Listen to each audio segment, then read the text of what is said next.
The story began in 1904.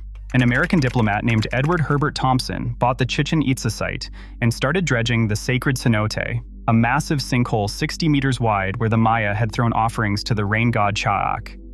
Thompson pulled up gold, jade, pottery, and human bones. His sensationalized accounts of maiden sacrifices captured the world's imagination. Newspapers compared his discoveries to King Tut's tomb. The romantic image of beautiful virgins being cast into the waters spread everywhere. Then, in 1936, National Geographic published an illustration by H.M. Herget. It showed young women being hurled into the cenote. That single image burned itself into Western consciousness. For decades, nobody questioned it. But there was a problem with the science. You cannot determine sex from children's skeletons by looking at the bones. The physical differences between male and female only emerged during puberty. Those early archaeologists were just guessing, and they guessed wrong. In 1967, workers building an airstrip near Chichén Itzá broke through the ground into an underground chamber. What they found was horrifying. They found the scattered remains of more than 100 children. The remains were crammed into a space barely 3 meters square and covered in bark and limestone powder. Archaeologists had only 2 months to excavate before construction continued. They pulled out the bones, stored them at a research center, and waited. For decades, the remains sat there. The technology to learn who these children were did not exist yet.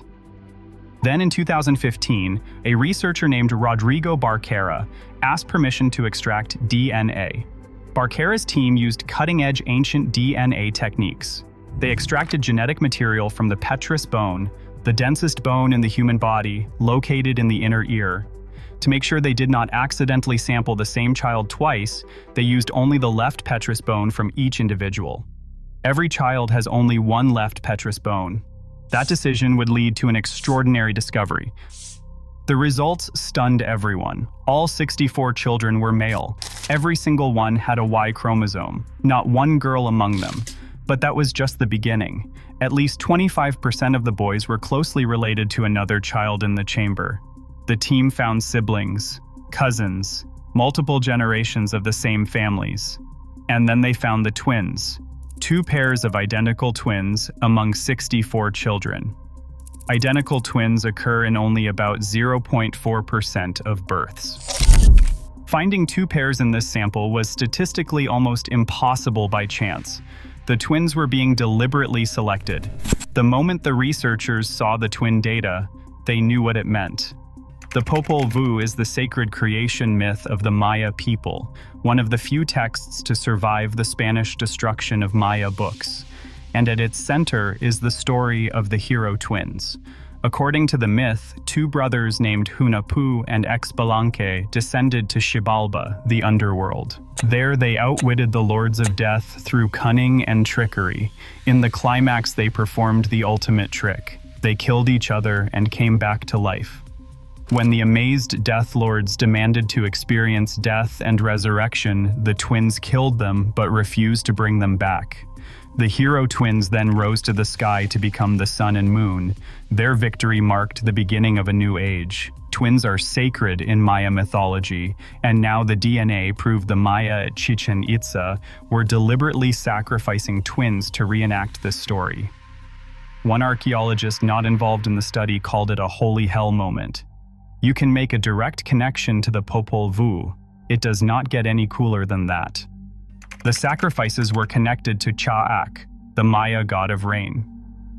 For a civilization dependent on maize agriculture, Chaac's favor was literally life or death. Too little rain meant famine, too much meant floods.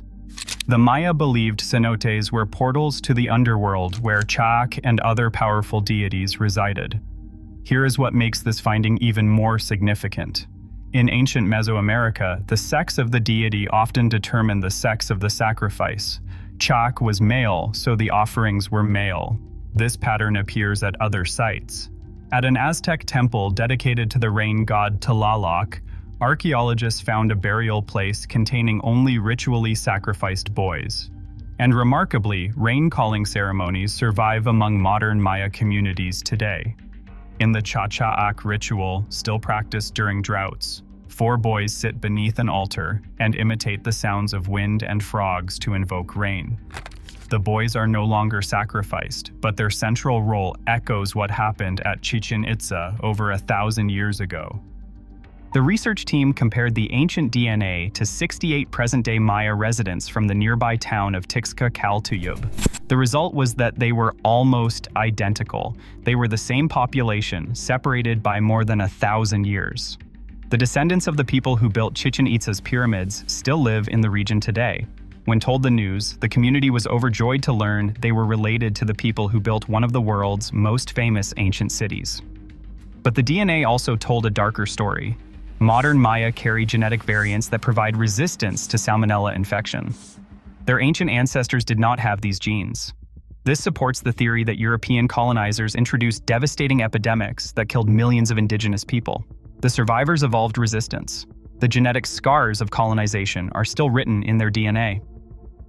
For 100 years, we told the wrong story. We imagined virgin maidens. We painted romantic pictures. We projected our own assumptions onto a civilization we barely understood. The truth was buried in a chamber beneath the jungle. It waited for science to catch up.